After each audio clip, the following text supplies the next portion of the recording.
চাষিদের ন্যায্য মূল্যের ক্ষতিপূরণ না দিয়ে হাই টেনশন বিদ্যুতের টাওয়ারের তার টানার প্রতিবাদে সরব হয়ে কাজ বন্ধ করে বিক্ষোভ দেখালেন এলাকার জমি মালিকেরা।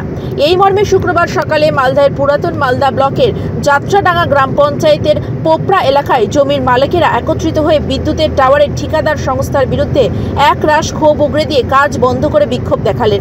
তাদের দাবি, কৃষকদের জমির ওপর দিয়ে হাই টেনশন বিদ্যুতের টাওয়ার বসাচ্ছে বিদ্যুৎ দপ্তর, অথচ যে ঠিকাদারি সংস্থা কাজ করছে সে সরকারের ন্যায্য মূল্যে জমির ক্ষতিপূরণ দিচ্ছে না বলে অভিযোগ। যদিও কাউকে দেওয়া হয়েছে সেটিও স্বল্প। এ নিয়ে জমির মালিকেরা বিভিন্ন মহলে অভিযোগ জানিয়েছে। এদিকে জমির মালিকেরা জানান যে ঠিকাদারি সংস্থা কাজ করছে সে জমির ওপর দিয়ে বিদ্যুতের টাওয়ার বসানোর জন্য খনন কার্য শুরু করেছে, যার ফলে জমিতে থাকা বিভিন্ন ধরনের ফসল ইতিমধ্যেই নষ্ট হয়ে গিয়েছে। তবুও এখনো পর্যন্ত সঠিক মূল্য দেওয়া হয়নি। তারা বিক্ষোভ দেখাতে থাকেন এই কারণেই তাদের সঠিক মূল্য আগে দিতে হবে, না হলে তারা জমিতে খনন কার্য করতে দেবে না। এই অভিযোগ তুলেই তারা জোরদার বিক্ষোভ প্রদর্শন করে। যদিও এ বিষয়ে বিদ্যুৎ দপ্তরের দায়িত্বপ্রাপ্ত ঠিকাদার সংস্থার সাথে যোগাযোগ করা হলে তিনি কোনো মন্তব্যই করেননি। পাশাপাশি এ বিষয়ে পুরাতন মালদা ব্লকের বিডিও সেজুতি পাল মাইতি মৌখিকভাবে জানান, ঘটনাটি শুনেছি, এ বিষয়ে আমরা বিদ্যুৎ দপ্তরের সাথে যোগাযোগ করে সরজমিনে খতিয়ে দেখে প্রয়োজনীয় ব্যবস্থা গ্রহণ করব।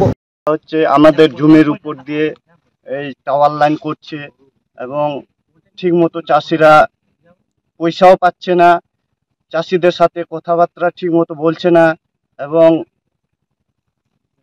মোটামুটি পরিমাণ জমির পরিমাণ 10 কাঠা কারো 1 বিঘা এরকম ভাবে নষ্ট হচ্ছে। আর ওই জমি তো আর ফসলও করা যাবে না। কি চুক্তি হয়েছিল? চুক্তি বলতে আমার সাথে হয়েছিল যে যেটা সরকারের আর কি রুলস, ওরা বলছে যে 40,000 টাকা করে মানে প্রত্যেক কৃষককে দেওয়া হবে, 40,000 টাকা উপরে না।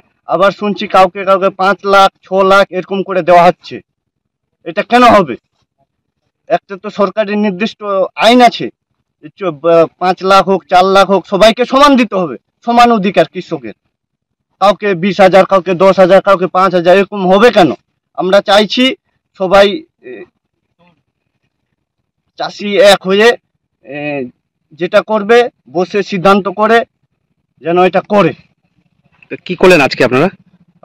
আজকে কাজ বন্ধ করব, করলাম। আর বসে যা সিদ্ধান্ত হবে, সিদ্ধান্ত হওয়ার পরে কাজ শুরু করা হবে। অভিযোগ জানিয়েছেন? হ্যাঁ, ব্লক অফিসে জানানো হয়েছে, তারপরে আমরা কাজ বন্ধ করতে এসেছি। কি মনে করছেন যে বেনিয়ম কেন? কি মনে হচ্ছে কে করাচ্ছে কাজ? এটা তো কোম্পানি, মানে জোর জবরদস্তি করানো হচ্ছে, চাষিদেরকে না জানিয়ে ওদের ইচ্ছে মতো করছে কাজ। এরকম কতজন বঞ্চিত আছেন?